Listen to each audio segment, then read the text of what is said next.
Hello dear students, how are you. जैसा कि हमारा सेकंड चैप्टर चल रहा है स्ट्रक्चर ऑफ एटम, और इसमें हमने अभी तक अपने स्पेक्ट्रम के बारे में पढ़ लिया, ठीक है ना। स्पेक्ट्रल लाइंस के बारे में पढ़ लिया, लिमिटिंग लाइन के बारे में भी समझा, वेरियस स्पेक्ट्रल लाइंस के अपने सीरीज के बारे में पढ़ा, जिसमें Lyman series, Balmer series, Paschen series, Brackett, Pfund और हम्फ्री, है ना। अभी हम जो नेक्स्ट टॉपिक पढ़ेंगे वो पढ़ें लिमिटेशंस, क्योंकि ये सब जो हमने पढ़ा वो किस में पढ़ा, बोर थ्योरी। हमने बोर थ्योरी स्टार्ट की थी, तो उसके बीच में ही हमारा ये क्या आया था, स्पेक्ट्रम आया था, लाइन स्पेक्ट्रम आया, ठीक है ना। और बोर थ्योरी में हमने आपको पोस्टुलेट्स बताए थे, डिफरेंट पोस्टुलेट्स।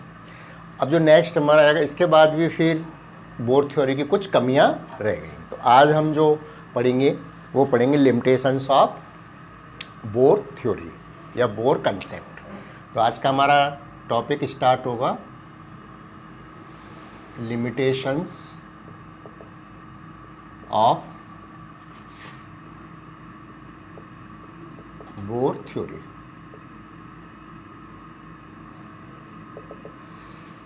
इससे पहले आपको ध्यान होगा हमने रदरफोर्ड थ्योरी के बारे में पढ़ा था। हालांकि बोर थ्योरी ने क्या किया, रदरफोर्ड थ्योरी को क्या किया, इम्प्रूव किया। जैसे हमने देखा था रदरफोर्ड थ्योरी में स्टेबिलिटी ऑफ एटम के बारे में नहीं बता पाया। उसने क्या कहा था कि इलेक्ट्रॉन चक्कर लगाता है नाभिक के चारों, न्यूक्लियस के चारों ओर, लेकिन वो न्यूक्लियर अट्रैक्शन के कारण, और जब वो मूव करता है, चक्कर लगाता है, तो एनर्जी क्या करता है, रिलीज करता है। इसकी वजह से कुछ समय बाद वो नाभिक में गिर जाएगा। तो उसकी स्टेबिलिटी के बारे में रदरफोर्ड ने नहीं बताया था। और एक लाइन स्पेक्ट्रम, उसको बोर थ्योरी ने क्या किया, सॉर्ट आउट किया, उसकी जो कमियां आती हैं उसको इम्प्रूव की। तो सबसे पहले तो हम इसमें यही लिख लेते हैं फर्स्ट पॉइंट में कि आल्दो बोर थ्योरी, क्योंकि हम पढ़ चुके हैं इसमें स्टेबिलिटी के बारे में पढ़ चुके हैं एटम के, और लाइन स्पेक्ट्रम के बारे में पढ़ चुके हैं। तो अपन क्या लिखेंगे first point, Aldous bore theory improves the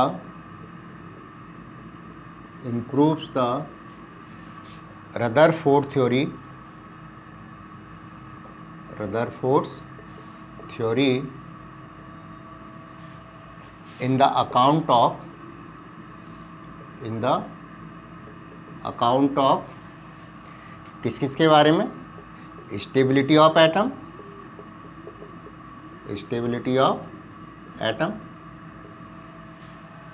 क्योंकि बोर थ्योरी ने क्या बताया था, electrons revolves in a definite circular path. ये हम डिटेल में पढ़ चुके हैं, जिसमें हमने सेंट्रीपिटल इलेक्ट्रोस्टैटिक फोर्स बताया, इक्वलाइज हो जाते हैं, इसलिए वो क्या होता है, निश्चित डेफिनेट ऑर्बिट में इलेक्ट्रॉन चक्कर लगाता रहता है।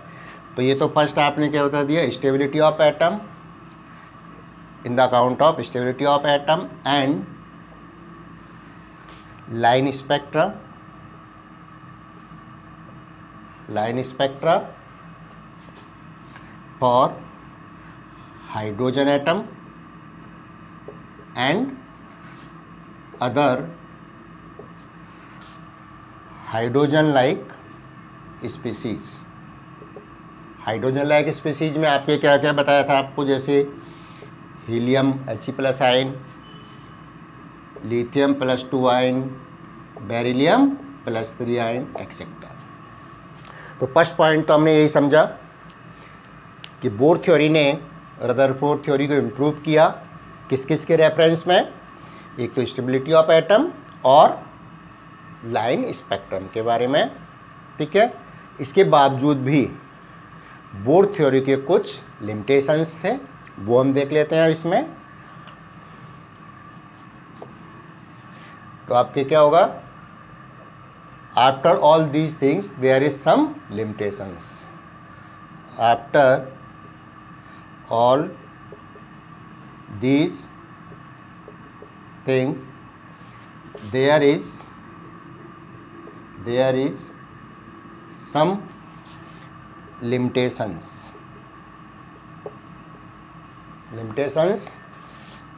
but there पर हमने ऊपर लिख लिया, चलो there is some limitations, इसको हम दोबारा नहीं लिखते, there is some limitations। तो हम limitations के बारे में बात करेंगे, पहले आप एक कॉपी कर लीजिए, फिर मैं limitations बताता हूँ।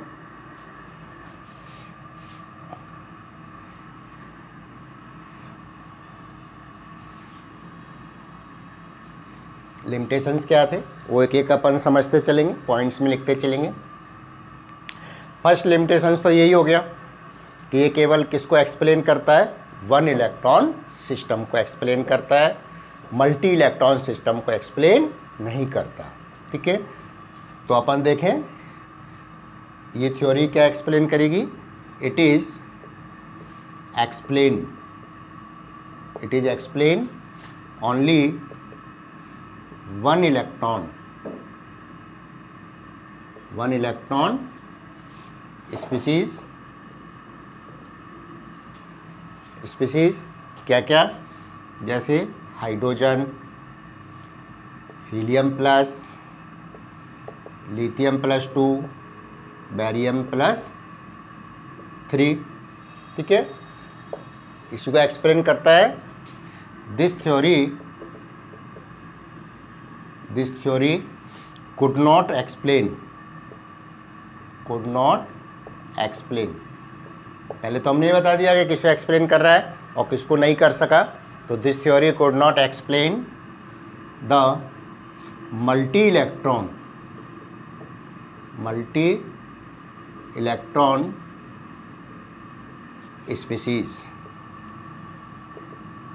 मल्टी इलेक्ट्रॉन स्पीसीज को ये एक्सप्लेन नहीं कर पाया। यहीं पर अपन देखें जैसे 2 इलेक्ट्रॉन स्पीसीज क्या है, मान लीजिए हीलियम है, लाइक एग्जाम्पल लिख देते हैं हम, लाइक हीलियम, लिथियम, बेरिलियम, इनको एक्सप्लेन नहीं कर पाया।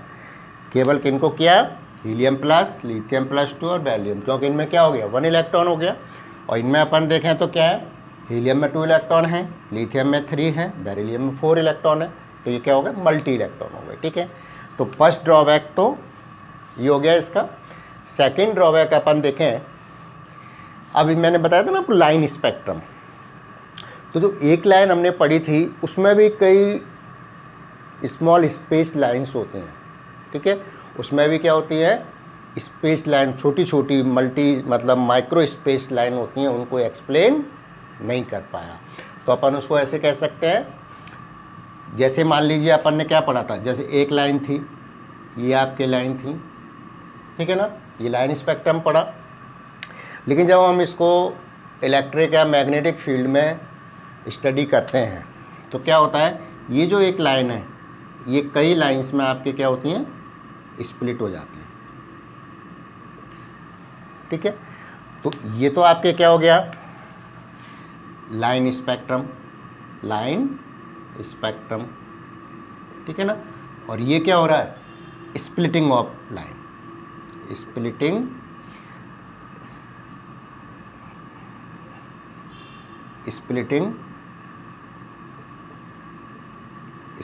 Of line. ठीक है, इन इलेक्ट्रिक और मैग्नेटिक फील्ड। ठीक है, इलेक्ट्रिक और मैग्नेटिक फील्ड में ही क्या है, स्प्लिटिंग ऑफ लाइन है। ठीक है, तो मैग्नेटिक फील्ड में तो स्प्लिटिंग लाइन क्या कहलाता है, जीमान इफेक्ट कहलाता है, और इलेक्ट्रिक फील्ड में क्या कहलाता है, स्टार्क इफेक्ट कहलाता है। तो इसको ये एक्सप्लेन नहीं कर पाया, तो अपन क्या लिख सकते हैं, दिस थ्योरी कह सकते हैं अपन, दिस थ्योरी, या दिस थ्योरी अपन बार बार क्यों लिखें, अपन लिख सकते हैं it could not explain, it could not explain splitting of splitting of line spectrum,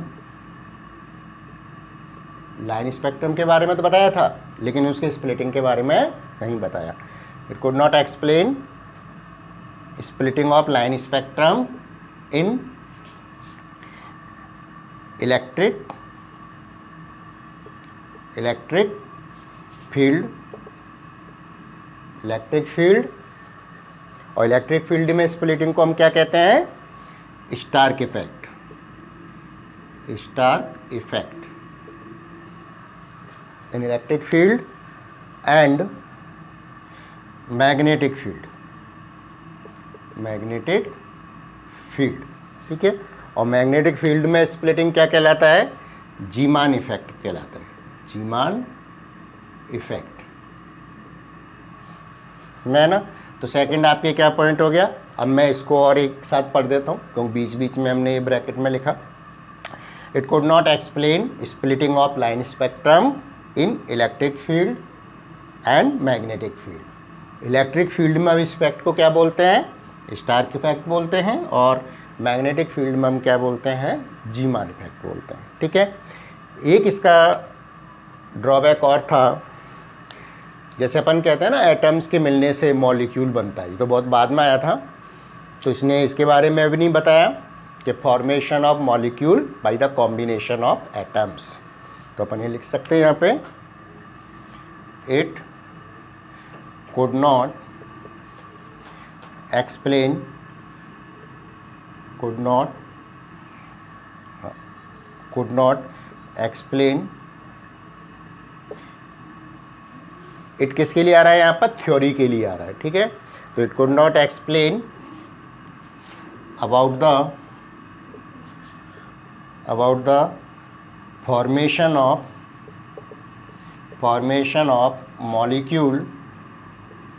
molecules by the combination of atoms, यानी एटम्स के कॉम्बिनेशन से मॉलिक्यूल किस तरह से बनते हैं इसके बारे में इसने नहीं बताया था। तो ये अपने आप के क्या हो गए? ड्रॉबैक्स हो गए। अब थोड़ा सा सीबीएसई में तो नहीं है, आरबीएसई में थोड़ा सा अपने समरफील्ड एक्सटेंशन के बारे में है, जिसने कि स्प्लिटिंग ऑफ लाइन के बारे में बताया। बोर थ्योरी देखा जाए ना तो केवल लाइन स्पेक्ट्रम के बारे में बता रही है, यानी केवल क्या है? शेल के बारे में बताती है, सब शेल के बारे में नहीं बताती, ठीक है। तो अगर अपन चाहें तो जो ये आपकी जो लाइन स्पेक्ट्रम है ये तो क्या एक्सप्लेन करता है? Tell about the shell. Line spectrum क्या है? It is tell about the shell. और ऑर्बिट किसके बारे में बताता है? ऑर्बिट के बारे में बताता है, ठीक है ना। और स्प्लिटिंग ये किसके बारे में बता रही है? ये बता रही है मैग्नेटिक। जब भी हम आगे चल के क्वांटम नंबर्स पढ़ेंगे तो हम वहाँ पर पढ़ेंगे, आपने पढ़ा होगा जैसे शेल होते हैं KLMN, फिर उसमें सब शेल भी बनते हैं, ठीक है ना।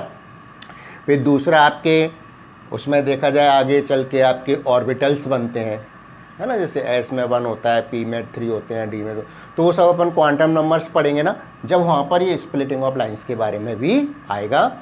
और इन्हीं के बेसिस पे हमारे क्या बनते हैं? ऑर्बिटल्स बनते हैं सबसे। तो वही हम पढ़ते चलेंगे आगे, ठीक है। तो ये तो स्प्लिटिंग हो गई। एक चीज़ और थी, ये जो लाइन स्पेक्ट्रम है ना, ये क्या होता है? It is made of the some equally spaced line. ये सिंगल लाइन नहीं होती, ये क्या है? It is made up of the some equally spaced lines. तो अब मैं एक पॉइंट और लिख देता हूँ, आप इसको कॉपी कर लीजिए।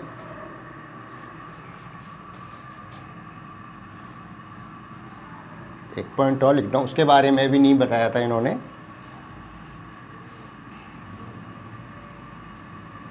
वो क्या था?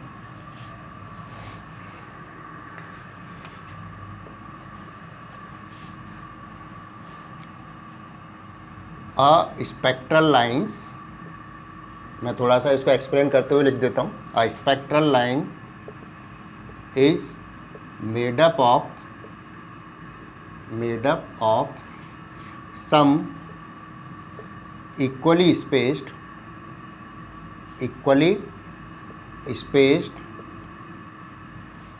a spectral line is made up of some equally spaced lines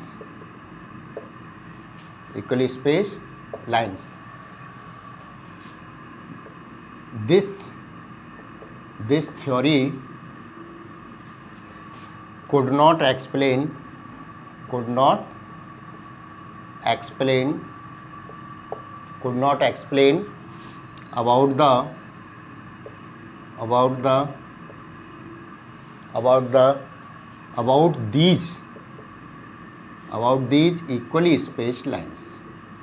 about these equally spaced lines, ठीक है ना। ये इक्वली स्पेस लाइन क्या होती हैं, इनके बारे में भी इस थ्योरी ने नहीं बताया था। जैसे आपने देखा होगा कि अपन शेल की बात करते हैं, ऑर्बिट की बात करते हैं, फिर आगे क्या होता है, सब शेल होते हैं, SPDF। तो जो स्पेस इक्वली स्पेस लाइंस हैं, ये किसको रिप्रेजेंट करती हैं, सब शेल को। तो बोर थ्योरी इसके बारे में भी नहीं बता पाई थी।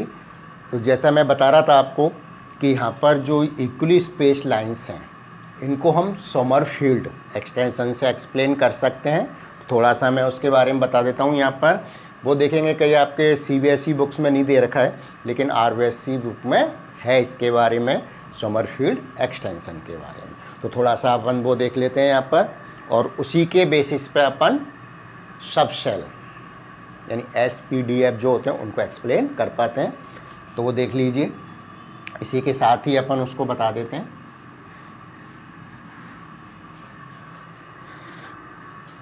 तो क्या है अपन ना, समरफील्ड एक्सटेंशन, ठीक है।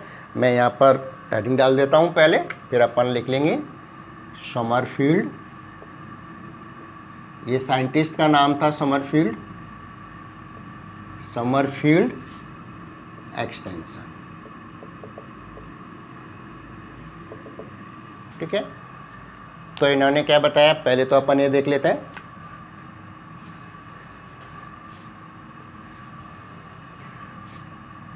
तो Sommerfeld, he was tell about the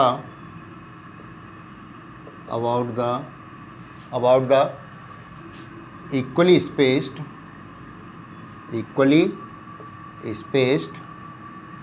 lines of a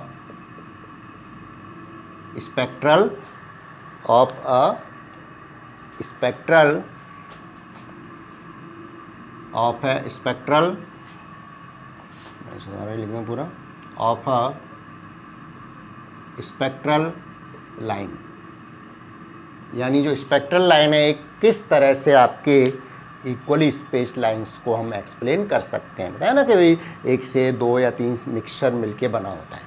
वो अलग चीज़ है, आपके जो मैग्नेटिक फील्ड और इलेक्ट्रिक फील्ड में स्प्लिटिंग हो रही है। लेकिन ये सिंगल लाइन है, ये भी जैसे आपने देखा ना, मान लीजिए हमारी ये सिंगल लाइन है,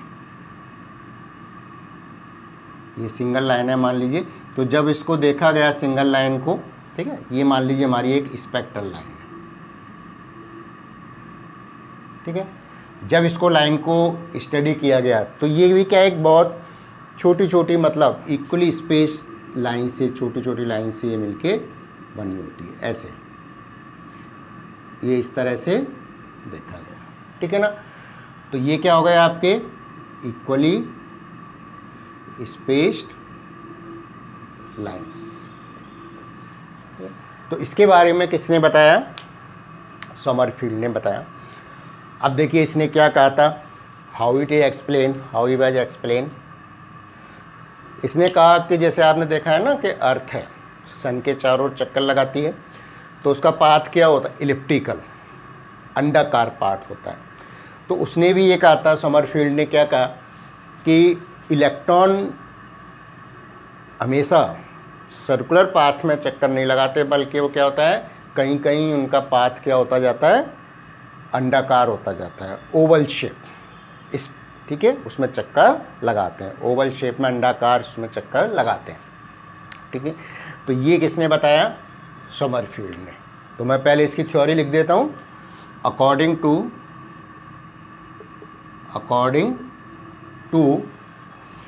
Sommerfeld,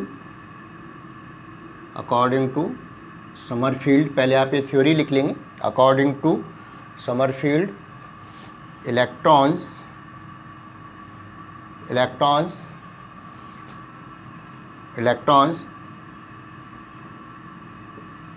does not revolves always in a circular path, क्योंकि ये अपने को किसने बताया था? बोर थ्योरी ने बताया था कि सर्कुलर पाथ में इलेक्ट्रॉन क्या होता है? रिवॉल्व करता है।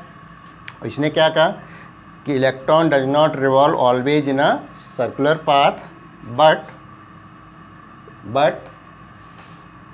समटाइम्स कभी कभी बीच में, है ना, sometimes it may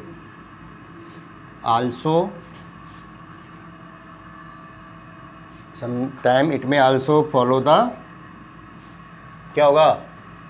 also follow the Oval path,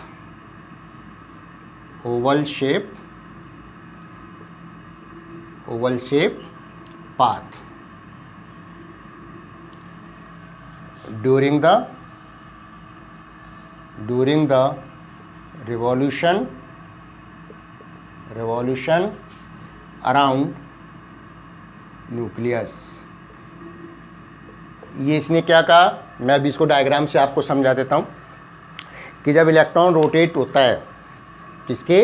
nucleus के चारों ओर, तो ऐसा नहीं है कि वो हमेशा एक सर्कुलर पाथ में घूमता रहेगा। बीच बीच में उसके पाथ क्या होते रहते हैं? चेंज होते रहते हैं। उसका पाथ क्या आता रहता है? ओवल शेप भी होता है, अंडाकार पाथ हो जाता है। ठीक है, तो किस तरह से बताया मैं अभी बताता हूँ आपको, और उसी से हमारे क्या बनते हैं? सब शेल बनते हैं। ठीक है, तो वहाँ जब अपन, पहले मैं बता देता हूँ आपको किस तरह से बनता है, और इनके बारे में डिटेल में हम जब ऑक्टेन पढ़ेंगे ना अपन, क्वांटम नंबर्स जब बात करेंगे, तो इसको आप कॉपी कर लीजिए। और इसने क्या किस तरह से बनाया था मैं आपको डायग्राम के थ्रू बता रहा हूँ।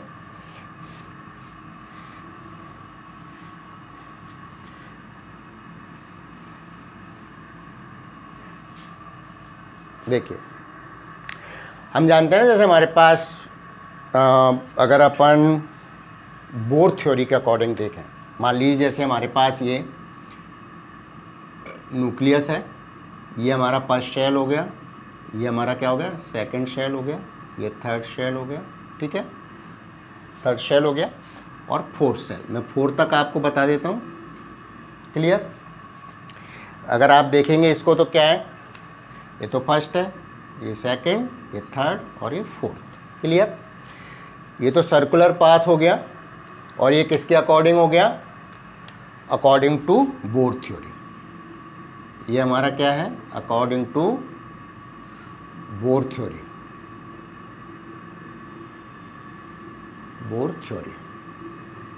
ठीक है ना? Path of electron around the nucleus,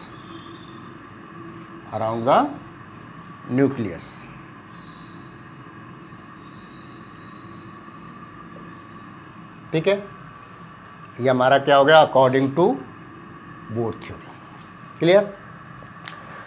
अगर हम बात करें समरफील्ड ने इसमें क्या चेंज किया, तो वो देख लेते हैं अपन। नाउ अकॉर्डिंग टू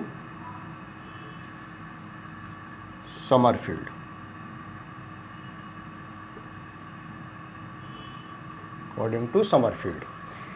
क्योंकि इसमें तो अपन ने देखा कि जब इलेक्ट्रॉन आएगा आपका वन ऑर्बिट से दूसरे आपके कम एनर्जी वाले में, तो एक लाइन बन जाती है जिसे हम लाइन स्पेक्ट्रम कहते हैं। अब देखिए आपके इक्वली स्पेस लाइन किस तरह से बनती है। देखिए, मान लो अपन फर्स्ट सेल लेते हैं, जैसे मैं यहाँ बनाता जा रहा हूँ, ये तो न्यूक्लियस हो गया, ये मान लीजिए फर्स्ट सेल है। तो फर्स्ट सेल का तो क्या हो गया? इसने बताया कि आपके स्पेरिकल पथ में ही चक्कर लगाता है, लेकिन अब मान लीजिए अपन दूसरा भी बना रहे हैं यहाँ पर, जैसे हमने दूसरा लिया, ठीक है, तो ये तो क्या हो गया, फर्स्ट हो गया, ये क्या हो गया, मान लीजिए हमारा सेकंड हो गया, ठीक है। तो सेकंड में क्या बताया कि सर्कुलर पाथ तो है ही, लेकिन इसमें क्या होता है कि बीच बीच में कहीं कहीं क्या बनता है, इसका ओवल पाथ भी बनता है। जब ये चक्कर लगा रहा है तो इसका क्या होता है, ये ओवल पाथ भी बनता है ना। तो ये किसके लिए है, ये 1 के लिए नहीं है, ये तो 1 है अपना, ये किसके लिए, सेकंड के लिए। तो सेकंड के लिए ओवल पाथ बना, ठीक है। जब सेकंड, पहले में तो कोई आपके स्पेरिकल आ रहा है, सेकंड में हमारा क्या रहा है, एक तो सर्कुलर हो गया, 1 ओवल पाथ हो गया। थर्ड में लेंगे तो एक तो सर्कुलर आएगा और 2 ओवल पाथ आएंगे। फोर्थ में लेंगे तो एक तो सर्कुलर हो गया और 3 ओवल पाथ आएंगे, ठीक है ना। तो इस तरह से अपन ऊपर बढ़ते जाते हैं ना, ओवल पाथ का नंबर बढ़ता जाता है। अब वो हम देखते हैं, ये हमारा किसके लिए हो गया, के सेल के लिए हो गया, ठीक है ना। ये हमने कौन सा बताया, के या n = 1 के लिए हो गया। ये क्या हो गया, n = 2 के लिए कौन सा हो गया, के एल शेल हो गया, क्लियर। अब मान लीजिए मैं के एल एम, अगर हमारे पास क्या है, n = 3, तो कौन सा हो गया, के एल एम शेल हो गया, या ऑर्बिट हो गया। शेल को ही हम क्या कहते हैं, ऑर्बिट कहते हैं।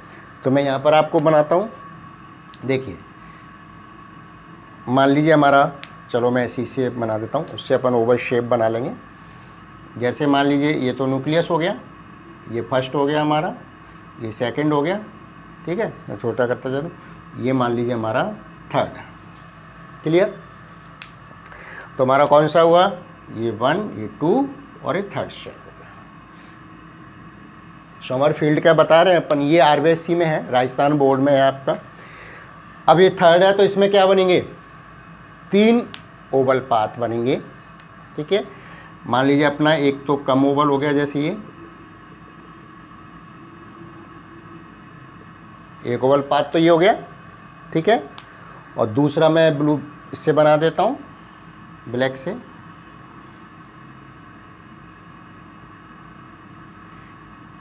ये ओवल पाथ हो गया। लेकिन ये ओवल पाथ किसके हैं, ये थर्ड शेल के बता रहे हैं अपन, ध्यान रखेंगे किसके बता रहे हैं, थर्ड शेल के, ठीक है। तो थर्ड शेल के कितने हो गए, 3 पाथ हो गए, एक तो सर्कुलर पाथ हो गया और 2 ओवल पाथ हो गए। क्योंकि आप देखेंगे ना, जैसे ओवल होता जाएगा उसकी क्या होती जाएगी, चेंज होते जाएंगे एंगल, ठीक है ना। ये डायरेक्ट स्पेस बढ़ गया, ये कम हो गया रेडियस, ठीक है ना। अब मान लीजिए इसके बाद अपन बात करते हैं के एल एम एन शेल की बात करते हैं, मान लीजिए हम, और n = क्या हो गया, 4। तो इसमें क्या बनेंगे, एक तो स्फेरिकल हो जाएगा और 3 क्या बन जाएंगे, ओवल शेप बनेंगे। तो इसको देखिए मैं यहाँ पर आपको बना रहा हूँ, ये तो अपना न्यूक्लियस हो गया, ये फर्स्ट शेल हो गया, सेकंड, थर्ड, ठीक है, और ये मान लीजिए हमारा फोर्थ शेल हो गया, क्लियर। मैं नंबर डाल दूँ इसमें, 1 2 3 4। अब 4 में हम क्या करेंगे, ओवल शेप बनाएंगे। तो देखिए कैसे, अब इसमें कितने बनेंगे, 3 ओवल शेप बनेंगे। जैसे आपका ये फोर्थ वाले का अपन बना रहे हैं ओवल शेप, एक तो ये बन गया आपका, ठीक है। एक मान लीजिए मैं ब्लैक से बना देता हूँ, क्योंकि जितना ज़्यादा ओवल होता जाएगा ना, वो आपके आगे बढ़ता जाएगा। कई जगह बताते नहीं इसको, एक मैं ग्रीन से बना देता हूँ जिससे आपको क्लियर हो जाएगा। जैसे मान लीजिए हमने एक ये इसी का बना दिया, ठीक है। तो जो हमें इक्वली स्पेस्ड लाइंस बनते हैं ना, वो इस ओवल पाथ की वजह से बनते हैं, समझ है ना। तो अपन यहाँ लिख सकते हैं क्या, कि equally spaced lines, equally spaced lines in a spectral lines क्योंकि स्पेक्ट्रल लाइंस तो एक ऑर्बिट की हो गई ना, शेल की हो गई, लेकिन ये डिफरेंट पाथ हो रहे हैं ओवल शेप, इसी वजह से हमें इक्वली स्पेस लाइंस मिलती है। तो equally space lines in A spectral line is obtained due to oval path of shell, oval path of shell, और इसी को हम क्या कहते हैं, ऑर्बिट, during the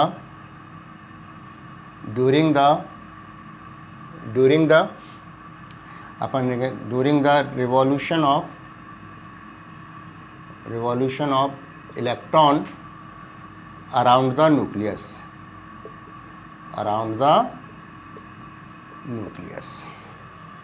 ठीक है। न्यूक्लियस के चारों ओर ओवल पाथ बनने की वजह से हमारा ये इक्वली स्पेस लाइंस होते हैं, और यही हमारा किसको रिप्रेजेंट करते हैं, मैं यहाँ पर आपके लिख देता हूँ, इसको कॉपी कर लीजिए। फिर मैं चूंकि यहाँ पर अभी सबसे हल्का आपको बताऊंगा इसलिए इनको मिटा नहीं रहा, ऊपर वाला आप लिख लीजिए पहले।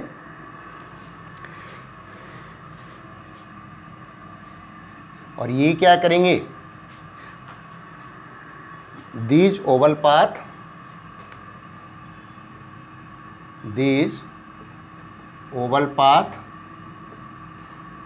represents the सबशेल क्या क्या होते हैं, SPDF represent the subshell present in a shell or orbit, यानी एक शेल और ऑर्बिट में जो सबसेल है ना, उनको ये रिप्रेजेंट करते हैं। अब देखिए कैसे रिप्रेजेंट करेंगे आपके, मैं यहाँ लिख देता हूँ।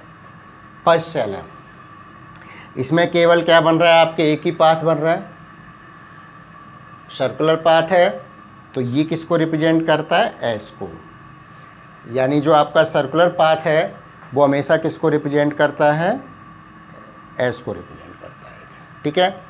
अब यहाँ पर अपन देखें सेकंड में, तो एक तो क्या हो गया एस, और इसी का एक क्या बन रहा है, ओवल शेप बन रहा है, तो ये किसको रिप्रेजेंट करेगा, ये पी को रिप्रेजेंट करता है, ठीक है ना। तो अपन जानते हैं सेकंड में हमारे पास क्या आता है, 2s भी बनता है और 2p बनता है ना। तो स्पेरिकल तो किसको रिप्रेजेंट किया, एस को, और ओवल शेप एक किसको रिप्रेजेंट किया, पी को, है ना। इसी तरह से हम यहाँ पर देखें तो एक तो ये क्या हो गया एस सर्कुलर पाथ से, एक आपके पी, और ज़्यादा ओवल हुआ तो ये किसको रिप्रेजेंट करेगा, डी को रिप्रेजेंट करेगा, ठीक है ना। और हम जानते भी हैं थर्ड शेल होता है, उसमें क्या बनता है आपके 3s 3p और 3d, 3f तो नहीं बनता, है ना। इसके और भी रीज़न है, लेकिन ये समरफील्ड ने ऐसा इनके बारे में बताया। दूसरा अगर अपन फोर्थ की बात करें तो फोर्थ में अपन देखेंगे तो ये तो क्या हो जाएगा, सर्कुलर से तो एस हो गया, एक आपका जो ओवल शेप है इससे पी, ठीक है, दूसरा वाला है इससे डी, और तीसरा वाला ओवल शेप है इससे एफ, ठीक है ना। तो फोर्थ के अपन देखते हैं ना, फोर्थ में 4 होते हैं, 4s 4p 4d 4f, समझ गए ना। तो इस तरह से ये जो हमारे बने सब शेल बने, ये हमारे किससे बन रहे हैं, equally space lines present on a orbit और शेल। एक ही शेल में या एक ही लाइन स्पेक्ट्रम में जो इक्वली स्पेस लाइंस हैं उनसे हमारे ये बनते हैं सब शेल के।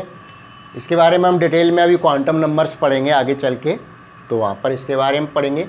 और एक जो मैंने आपको बताया था ना मैग्नेटिक फील्ड में स्प्लिटिंग होती है, तो मैग्नेटिक फील्ड में हमारे इन सेल्स में सब सेल्स में ऑर्बिटल्स होते हैं। तो अभी हम काफ़ी ये चलेगा आगे, तो वहाँ पर पढ़ेंगे। इसको आप रिवाइज करिए, ये थोड़ा सा नया टॉपिक है, ठीक है, रिवाइज करेंगे। कोई भी अगर आपको दिक्कत है इसमें तो मेरे कमेंट बॉक्स में आप भेज सकते हैं, मैं इसको एक्सप्लेन करके आपको दोबारा से और भी भेज दूँगा, ठीक है। तो आज इसमें पढ़े यहाँ तक।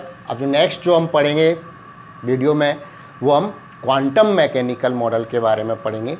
आपने देखा होगा जैसे अपन ने रेडिएशन पढ़ा, तो रेडिएशन के particle as well as wave nature के बारे में पढ़ा, ठीक है। यहाँ पर अपन बात कर रहे हैं किसकी, इलेक्ट्रॉन की। तो ये क्या है, ये मैटर पार्टिकल है। मैंने बताया था ना कि जब अपन ने इलेक्ट्रॉन की डिस्कवरी पढ़ी थी तो वो क्या लाइट वेट पेडल को घुमा देता है, यानी मैटर पार्टिकल्स हैं। ये हमने प्रॉपर्टीज़ में पढ़ा था। तो ये क्या है, हमारे मैटर पार्टिकल्स हैं। तो इसी पर बेस्ड अपन अब आगे बात करेंगे क्वांटम मैकेनिकल मॉडल। उसमें क्या दिया गया था, किस तरह से था, वो हम नेक्स्ट वीडियो में बात करेंगे। इसको आप रिवाइज करिए। Thank you very much.